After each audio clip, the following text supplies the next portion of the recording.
Okay, so don't be frightened of these things, yeah? Because we don't have to, we're not learning them like grammar, but just to show you where it's come from, yeah?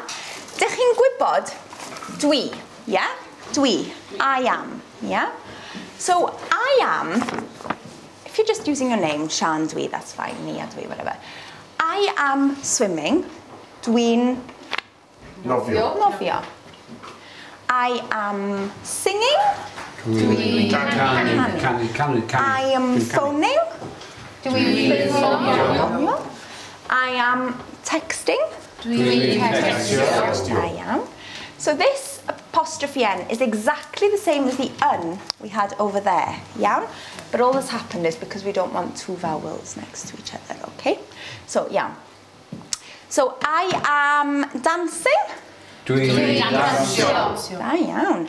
And then you can just build your sentence. So I am is Dwi'n. Dancing. Dansio.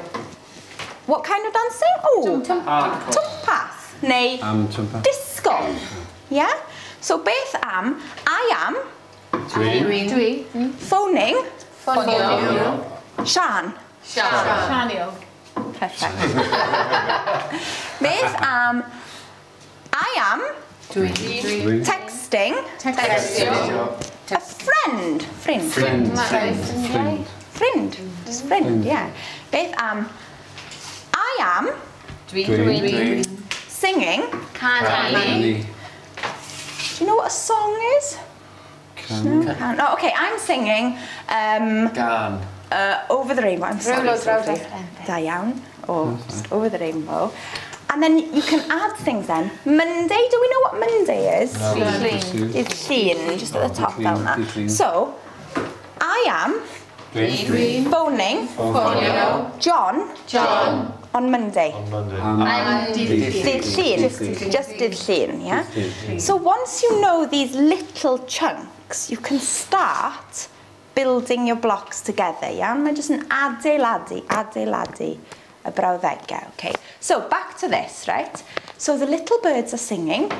Mae Ada yn canu. Dilwyn is singing. Mae Dilwyn yn canu. Sean is singing. Mae Sean yn canu. Ardderchog, iawn. So then you can start talking about, so I'll be like, oh, Josie, lle mae Matt? And then maybe Josie will be able to say, oh, mae Matt yn ffonio ffrind. Yn ffonio ffrind? Yeah.